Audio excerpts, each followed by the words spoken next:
We also focus a lot on our back end. How do we retain customers? How do we make sure our lifetime value of our customer is where we want it to be? And how does our website convert? And then we started investing in SEO and Google Ads because I realized that if we can just make sure our back end is all set, then just anything that comes in is that much more valuable. 1, 2, 3, 4. Welcome to the Small Business Mentor podcast, where we shine a light on the black holes of business growth with your host, Alan Pence. In each episode, we explore the leaps and bounds entrepreneurs make as they push their businesses beyond the 1 million mark into the realm of professional sustainable growth. Stay with us as we navigate the journey from brute force to finesse. Welcome to the pod. We have today Jesse Lewis, a local DC entrepreneur who owns 2 locations of his own company called District Performance and Physio. Jesse, welcome to the podcast. Thanks for having me, Alan. I'm excited to be on. I've been nerding out on your podcast since it's come out and I've learned a lot. So happy to be on today. Awesome. So why don't you describe the business a bit? Is it mainly physical therapy? What we try to say is we're physical therapy for active people. So we really focus on people who want to exercise, people who want to work out. And instead of being told, don't run because your knee hurts or don't lift because your back hurts, we tell them, sure, your back hurts, but we can get you better and keep lifting while you're working out or keep exercising while you are recovering from your pain. And I kind of look at your type of business as sort of a location-based and not just, it's like a retail location-based business. So I think it's kind of extensible to all those sorts of things. And why don't you talk a little bit about opening the first location and getting to that second? So when I started, to back up a little bit, our business model is we don't take any insurance at all. So we're at higher price points and that there's a lot of pros and cons to do that.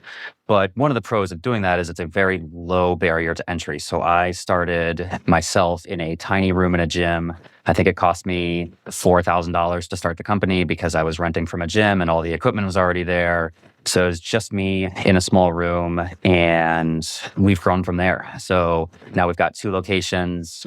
We took that small location in a gym and expanded that to our own standalone space now that we just built out about 1.5 years ago. And then we opened our second location inside of a gym in another part of DC. So we're kind of reproducing that same process where very low barrier to entry, very low risk. We can prove the concept. And now we're starting to grow that location out as well. So you're basically subletting space from a gym that already has to get started, right? Exactly. So what I love about this model is I've been looking at things, if you go on small business Twitter or something like that, there's a huge movement around searching where people come out of whatever, usually an MBA program, but it doesn't have to be, and they go out and look for a business to buy. And there was a model of that business that I think actually worked pretty well, which was it would be funded by investors, the purchase mostly, maybe with a little bit of debt. But that also drove the size of business that you needed to buy, and the growth potential of that business needed to be much higher to satisfy investors. And I kind of feel like that model is in direct conflict now with major private equity firms that have moved way down market. So then what kind of happened is people started moving down in the size of business they were willing to buy, down to 500 to $1 million in EBITDA, and using SBA debt because it's tough to get an investor interested in that. And so now you got a lot of people buying these businesses with quite a bit of debt on them and kind of struggling. I think that now, like just looking at the business landscape, there's a lot of competition to buy businesses and most businesses are not saleable. And so these people are going out of the way, signing bad terms, putting on debt to buy businesses that are like, So I'm much more pushing these days that people really look at the possibilities of bootstrapping. And I think you're providing exactly the kind of like hustle that you got to do to bootstrap, where, you could have gone, theoretically, you could go buy some physical therapy practice, right? And then do this. But your ability to keep costs down, prove your model, do it with, I'm sure that even the commitment within the gym is pretty limited, right? Yeah, exactly. So our lease at the beginning was 2 years. So, and our lease at our second location is also 2 years. The very low barrier to entry, and you can keep your costs so lean. I mean, we were cash flow positive from the very first month.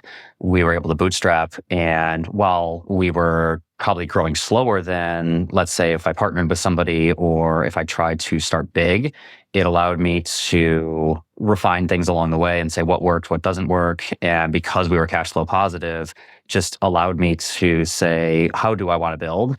And now that we're starting to scale much faster, we're starting to not be so lean anymore. But at least at the beginning, it gave me time to basically do some trial and error and see what works and what doesn't. Now, did you ever look at doing something like buying another practice or some kind of franchise or something like that? Yeah, I never looked into franchising. I did look into buying another practice a couple of years before I started my own business, but physical therapy practices they revolve a lot around the owner, especially smaller practices. So it gets hard to buy a practice if the owner is going to step away, because if they're revolved around the owner, what's left when that person leaves? So I talked to a couple business owners that were trying to leave their business, but it just didn't make any sense. So now I'm trying to learn from that and say, okay, as we scale, I don't want it to revolve around me at all. And how do I not fall into that same trap that they did? Okay, so we're going to dig into that. All right. So I assume at the beginning, that's not possible since only you, right? So it has to revolve around you. So how did you go from that, like having it revolve around you, and what did you do to make it not grow into continuing to revolve? So still a work in progress. But I mean, yeah, when I first started, I mean, it was only me. I was the only therapist. I was the only employee. So everything revolved around me. I was taking every single call that came into the company. I was seeing every single client. And it's just been a process from there. And it's still a learning process for me of where can I offload things and in what order. But I first hired a part-time admin to start taking a couple of the sales calls, then hired a part-time physical therapist. Then I took the leap and hired a full-time therapist. That was a pretty big jump. It was like right in the middle of the pandemic. I didn't even know if we had enough clients for her or not, but she was a great fit and culturally and just everything I would have been looking for. So I said, all right, let's just see if we can make this work. And I've just been slowly adding therapists on. So every time I add a therapist, I cut back on my own patients. And we now have 2 salespeople, inbound sales only. I'm still trying to handle all the outbound marketing. And so I've elevated 2 people into management positions in the past year to start offloading some things. So it's just been a very stepwise process of what can I offload. I am a part of business groups and everybody talks about take yourself out of the business. And I think honestly, I tried to do it too quickly. And I was like, oh, I need to get rid of this and I need to get rid of that. And I didn't really put thought into, do I really need to get rid of that? Or how do I get rid of that? And I just got caught up into this trap, or what I think is a trap of, I don't want it to revolve around me. So just pass it off and let me hire somebody to do that. And I've started to be a little bit more thoughtful and take that back a little bit. Let's talk a little bit about whatever you're willing to talk about with numbers of the business. Is there sort of like a revenue per practitioner or location that you kind of target? I've started this year being pretty open book with my team, so I'm happy to share any numbers you want. And we definitely look for revenue per practitioner. Per location, the other location is fairly new and they're so different size. And they're, again, one's out of a gym and our bigger location is standalone space. It's so different between locations. What we really do is look revenue per practitioner. And right now we want to be around $250 to $270K a year per practitioner. And how long does it take you to fill out that person's time, usually when they bring them up? Great question. We're actually that's something we're experimenting with right now. So because we have 2 locations, we've never had to fill both locations at the same time. It's either been one or the other. So we kind of hired 2 therapists at the same time this summer. I almost did it as a stress test to say, can we fill both locations at the same time and can they grow separately? And so we're kind of going through a test period right now of how quickly can we grow both locations at the same time, or can we grow both locations at the same time? But what we found is it usually takes about 6 to 8 months to fill a provider, but we're trying to get that down. I would love if we can get that down to like 4 to 6 months. That really escalates things, especially if we can do that each clinic separately. That means, okay, now we can double our growth. But if we can do that each clinic separately, okay, now I can take if those two clinics are running smoothly, now I can take my eye off those slightly and do it at a third location or a fourth location and then really escalate things. So how long do you think till they're break even, till they're not like negative? If for a new location, For a new person, like when you hire someone at a new person at either location. that's usually been around 3 months. So you're taking a hit there for a while. And so is the throttle on that just new clients marketing?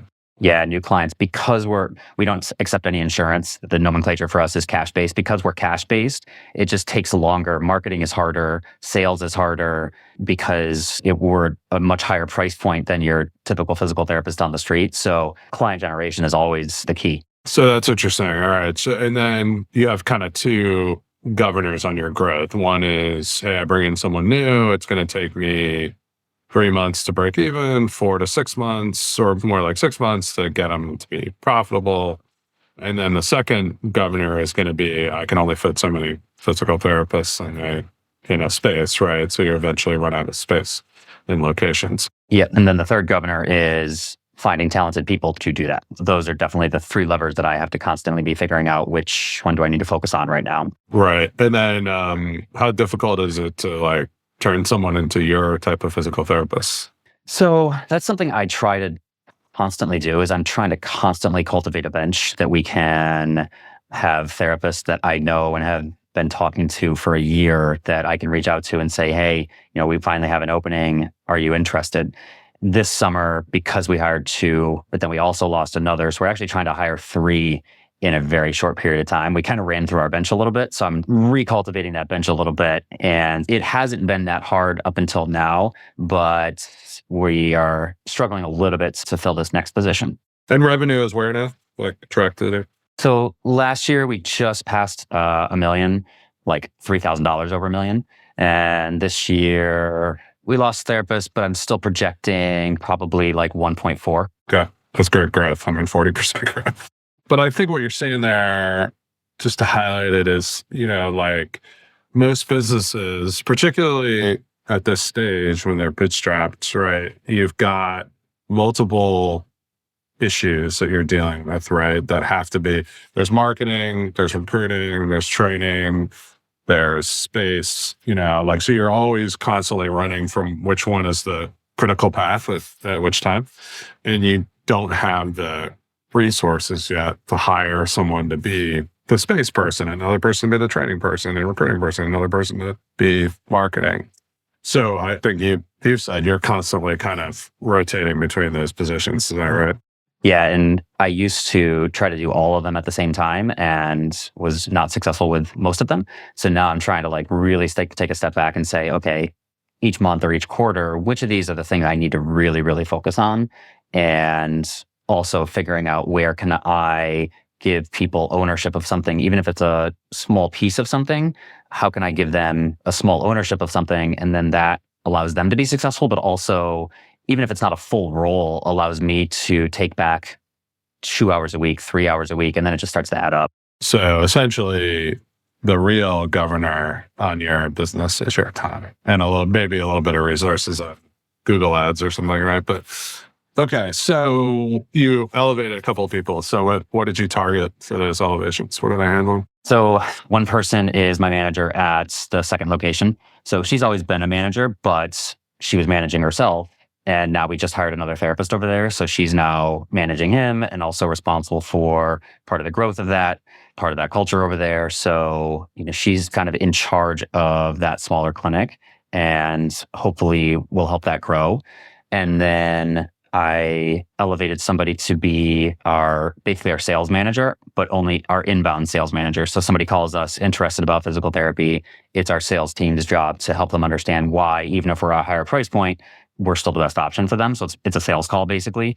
And so he's now managing himself and one other person. And so that has been an awesome thing to take off my plate. And he's been great in that role.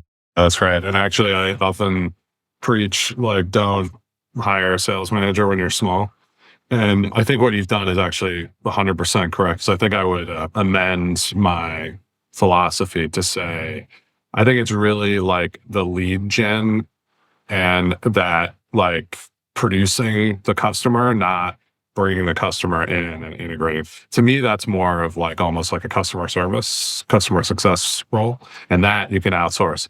But I do think it's very difficult to find the right people to do the other side. Now, eventually you're going to have to do it because you have to focus on the overall business, but you need to intimately know your customer acquisition process, right?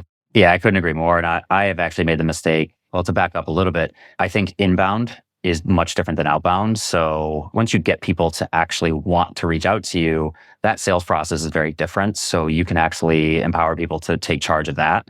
But I've made the mistake of, because I don't like marketing, I've tried to outsource our marketing a lot. And I just wanted somebody to like do it all.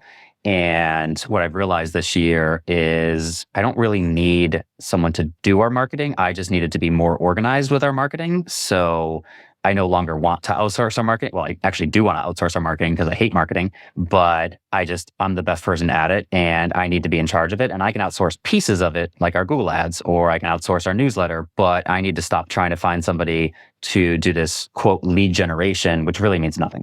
So let's talk a little bit. You mentioned a newsletter, you mentioned Google Ads. What else?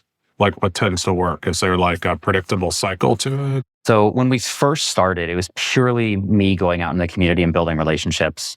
And so because our target client is an active person who likes to exercise, I built relationships with personal trainers and gyms and things like that.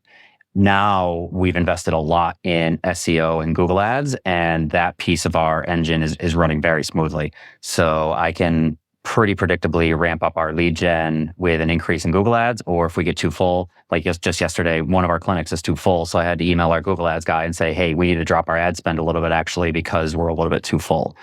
And so Google Ads and SEO have been probably the number one thing that have driven our business, which worries me a little bit with all the changes in Google and SEO and AI and the recent ruling against Google. So we'll see what happens in the future, but that's what drives us right now. Interesting. So first, like kind of community outreach, then doing it digitally. We also focus a lot on our back end. So how do we retain customers? How do we, make sure our lifetime value of our customer is where we want it to be? And how does our website convert? And then we started investing in SEO and Google Ads because I realized that if we can just make sure our back end is all set, then just anything that comes in is that much more valuable. No, that's a great point. So is it literally like a dial that you can say, all right, I do more Google Ads and I get more patients? And then I turn it down? Pretty much. I mean, it's literally like the next week, which is awesome. The downside is our clinics are a little bit too close to separate campaigns out. So we can't say, hey, we want more patients for clinic A, but not patient B. And our original location is much more well-established. We've got twice the number of Google reviews as any other physical therapy practice in the city. So if people are searching, they immediately see ours and they want to come there. Our newer location isn't that well established. So our marketing over there isn't really locked in yet. So we're trying some different things. We're going to try a direct mail postcard. We're, trying some different things over there to try and help that clinic grow separately from the main clinic. And so what do you think the difference between SEO, are you calling SEO like I search and I find your Google Ads and or your Google reviews? How much do you think is coming in from that versus like direct advertising? Probably about 50-50. I mean, it depends on the month, right? So there's some months when we were really full earlier in this year, we actually turned our Google Ads completely off because we just didn't have any space for anybody. So we still got a good number of people finding us through the SEO piece. But then when we hired 2 new therapists, I ramped them way up and more than we've ever spent just to see. I don't even know what our ceiling is on our ad spend. So we ramped it way up. And then the percentage was way higher, Google Ads versus SEO. So it really depends on what's our availability on the schedule right then. Yeah, because what I was going to say is like one concern I would have is it would take some period of time for a clinic to become mature, right? To have the reviews and get that organic. But it sounds like you can just dial up the ads in the meantime and then dial them down as balances out. Yeah, but what we found is because we've got one location downtown DC, we've got another location that's in another neighborhood, Navy Yard. They're separate enough for people in DC to go to one or the other, but they're not separate enough geographically to totally separate out in like a Google ad campaign. So we can't run ads specifically for that Navy Yard clinic, or we haven't been able to find a process to do that for that smaller clinic. So that's why we're trying some different things like direct mail postcards, and how can we do things like hyper locally to that clinic that we can then maybe reproduce if we do a third location. And then it sounds like a no-brainer that the ad cost is well worth it. Like the CAC, the customer acquisition cost to lifetime value is a good ratio. Yeah, the one thing, it is creeping up like over the past year. So now we're trying to do some things. Okay, how do we get that back down a little bit? So I'm trying to do a little bit more like the direct mail postcard. I'm working on building some relationships with local doctors. So how do we get that customer acquisition cost down a little bit? That's one of the things I'm working on right now. That'd be an interesting thing though, too, is to kind of try to figure out, I guess you have the direct mail and other techniques, but like all those absent the SEO and the Google reviews and stuff, like what does that take to go from zero to sustainability to profitability at a clinic? And then, over time, then you're reducing that cost, right? Because you can rely more and more on the reviews and the organic and the SEO. But so like, to be honest, it's good. I would look at it as, hey, there's going to be an upfront X amount of unprofitability, but then it's amortized over 10 years. And so like it makes, like every clinic basically makes sense at that point in some way. Yeah, and that's kind of how I'm looking at it right now. Like as we've scaled, our profitability has definitely gone down.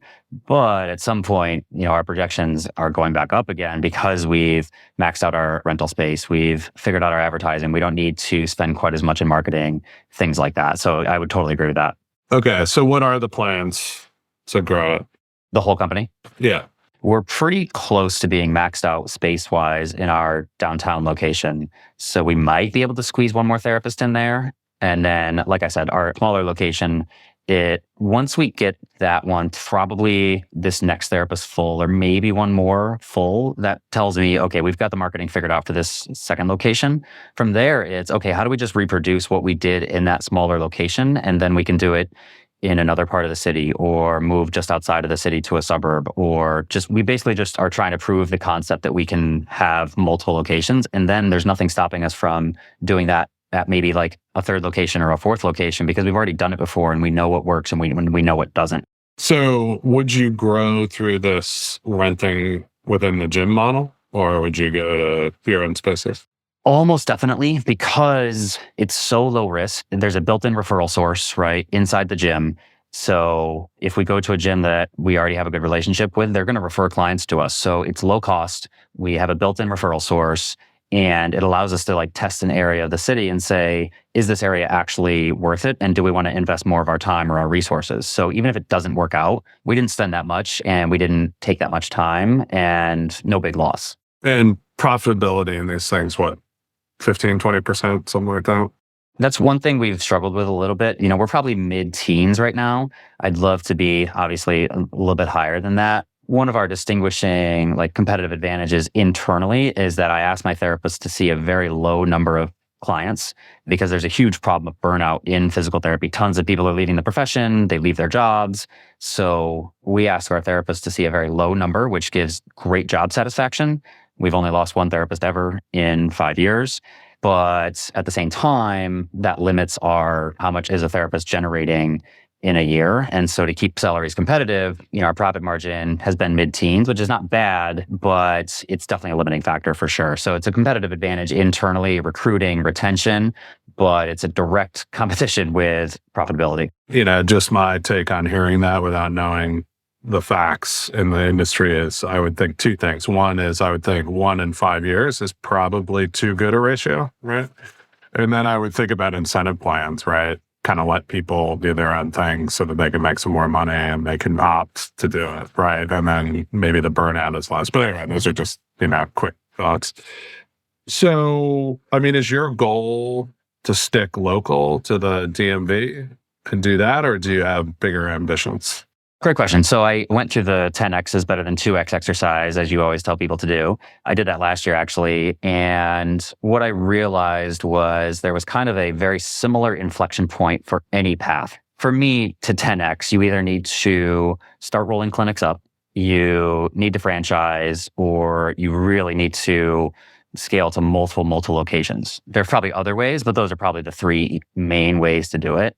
And what I realized was there's like an inflection point of probably around $2.5 to $3 million for the company, where we have enough resources to have a stable enough foundation. We've got SOPs for everything. We've got managers in each location and things like that. So once we get to that point, then we can kind of diverge into those different areas. But right now I'm hyper focused on getting to that point so that we can make that decision. And that's what, 3 or 4 clinics? Yeah, that's probably at least 3. We could do it with 3, 4 maybe, but 3 we could get there. And no thoughts at this point on which route you would go? Just wait to see. I would love to acquire for sure, but in my particular niche, the cash-based physical therapy, most of the owners, it's fairly new to the industry of physical therapy to have this model and to have the model be able to actually scale past one therapist. So almost all the owners are really young. And I don't know how many of them are actually looking to be acquired or want to even give up any part of their company. So while I would love to do that, I don't know how realistic that is because of the immaturity of my particular niche in the industry. Well, presents other opportunities. I assume there's some franchises in this space that operate. There's tons of franchises in physical therapy. Again, in my particular niche, cash-based physical therapy, there's not. And there might be one. It tended to be a very, like most cash-based physical therapists used to be 10 years ago. A, people told you it would never work. And B, if it did work, they would say you could never scale past yourself. But now we're starting to see more and more $1 million practices. So it's starting to mature a little bit, but there's not major chains or anything like that. So there's definitely a franchise opportunity out there. No, that's right. That's the first thing I thought of. It's like there probably isn't a good franchise in that niche, right? And if you can niche that down a little more, even better. And you kind of have this philosophy about, working out while you're still being treated. And so like that's a second niche. And, it feels like that could be a real brand that could be built. I think about the acquisition part, and I tell you, it scares me a little more because of the difference in the model, where, as you're saying, it's newer. There aren't so many that have scaled. So you're probably buying something that is taking insurance. And then you're kind of redoing this whole model, and like how much time and cost and lack of profitability just seems like a really tough go there. Exactly. When I did the 10X exercise, that was actually like when I went into the exercise, I was thinking that was ideal. And then as I went through the exercise, I was like, you know what? This doesn't actually make that much sense right now for where the industry's at. And then I think a little bit like the other model I've seen is, which I don't love, but I mean, it's worth considering. Like there's a guy here in town who's doing this with insurance brokerages. And what he does is basically say, hey, you're $1 million, whatever they are at their stage, small, you have a client set, but you're very local, hyper local. You're not scaling. You're not going to get past where you are, basically. And like, if you're kind of doing like a multiple arbitrage thing with them, and you're saying, hey, roll stock. I think they give them probably some cash. They raise money, and then they kind of he play where they roll the rest of their equity into the overall entity. And then the idea is, hey, we're all growing this. You're an owner. It's like a franchise acquisition play, kind of hybrid. Now, in this case, they don't have quite the same. I don't think they, like the way they sell insurance doesn't change. So I don't think they need to have a bunch of franchise-like rules. So that probably is a difference. But, it's like multiple arbitrage. It's like, hey, your $1 million practice isn't worth much because of this. But if you roll it into a $50 million practice, you're going to get 5 more turns of EBITDA, and we're going to take 2 of those and you're going to take 3 or whatever, And like, as a result, you're building this bigger entity that you can then sell or whatever. And the problem with that model is you definitely, once those people are equity in, they're going to want their equity out eventually. And there's some stuff I've heard where people like have a secondary market. People can buy out, sell out over time, and other people can buy in. So you can do stuff like that. But generally, people are pushing for that strategic exit where you get the biggest multiple. Yeah, it's interesting. It sounds like the major benefit there is the exit and the EBITDA multiple. And so you'd really be, You're on a clock at that point. yeah, I was just going to say, you really need everybody to be bought into 5 years, 7 years, 3, whatever. We're looking to exit at that point. So that's interesting. It also has sort of a snowball effect, right? So like someone's not going to really buy the story when it's like 8 clinics and they're the 9th, right? But when you're 50, 80 and they're the 81st, they love that story, right? Because immediate multiplier. So there's a lot of work to be done to get there. So, and then franchising has its own risks and rewards, right? I mean, it can be, because it really does, like talking to some of the people that have done it, you really go from being a provider of whatever service or product it was to running a franchise company. I mean, and they're all kind of the same. And there's lawsuits and all that kind of fun stuff. But, well, that's great. But I mean, at least you've got a path ahead of you. I've got 3 or 4. I'm curious, what about just organic expansion over? I mean, is it like you saturate an area too quickly, or what's the stopping at 3 or 4 at this inflection point? Well, I don't think there is a stopping. It's that inflection point is just like that then gives us enough resources and it kind of proves our model even more that we could do it in multiple places. So at that point, organic actually, to me, probably is my most attractive option.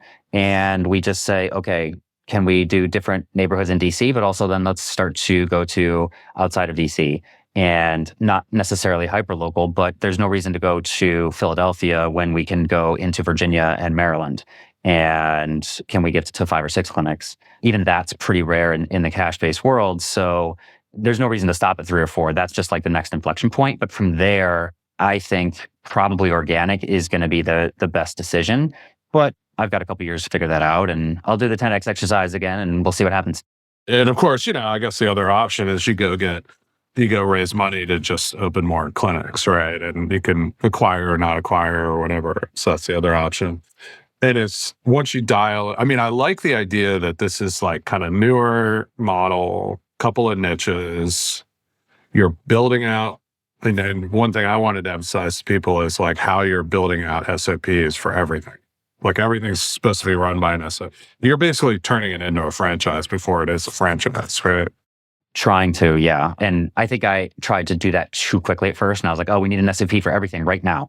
And that probably wasn't realistic at the time. So now we're just starting to slowly build them out piece by piece because I don't have the resources or the people to make a totally perfect franchise playbook at this point. But we can at least build things out as we go. All right. So that's a great point. So I've actually made this point before that when you're like 500 to 1 million, maybe even, like you're basically doing everything and figuring out everything. And so there's no SOP. What's the point of the SOP? Because you're not teaching anyone else how to do anything because you're doing it. But it's really when you're making that change to like, I need to turn this into something where somebody else can do it 80, 85% as well as I can. And that's when you need the SOP. So before that, you should just sell, right? Do more, get more customers.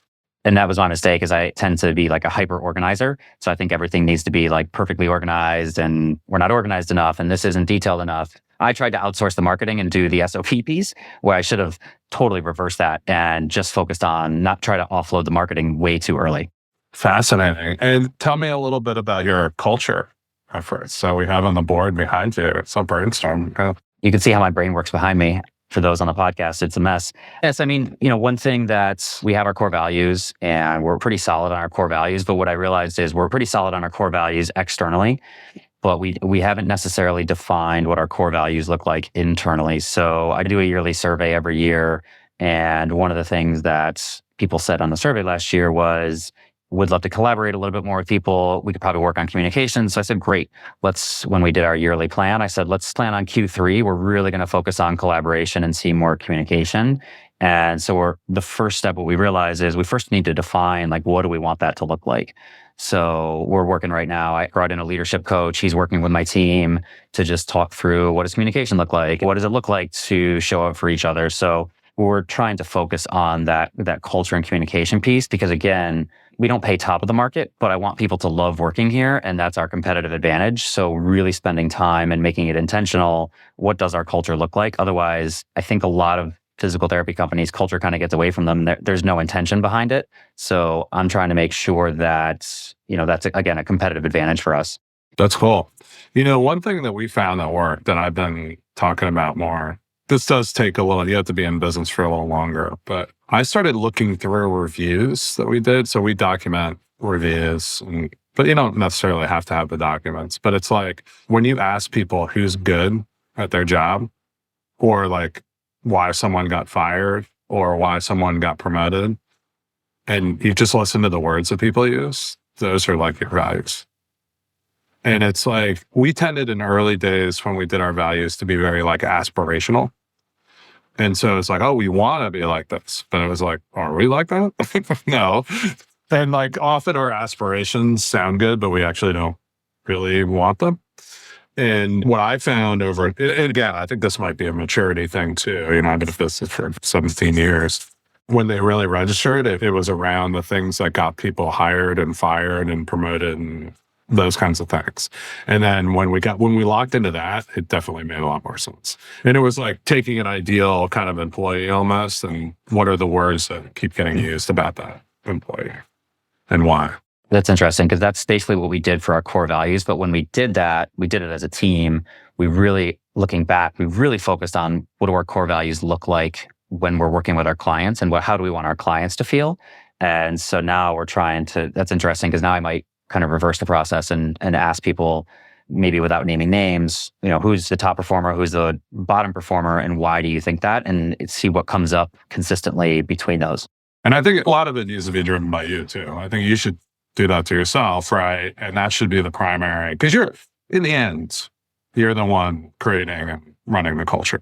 Well, that's really cool. So if anyone wants to reach out, what's the best way to get to you? You can find us on Instagram at District Performance Physio, our website, districtperformancephysio.com. Both great places to check us out. If anybody wants to email me for any reason, Jesse at districtperformancephysio.com. I always love talking business with anybody. I'll nerd out on business all day, every day. My team makes fun of me, so happy to talk with anybody anytime. That's awesome. Well, Jesse, we appreciate you being on the podcast. It was really fun. Thanks so much, Alan. You've been listening to the Small Business Mentor podcast, brought to you by Alan Pence. For more insights on how to navigate your business through its black holes, visit @apence on X. Don't forget to search for Small Business Mentor in your podcast app to subscribe. Thank you for joining us, and here's to your next leap in business growth.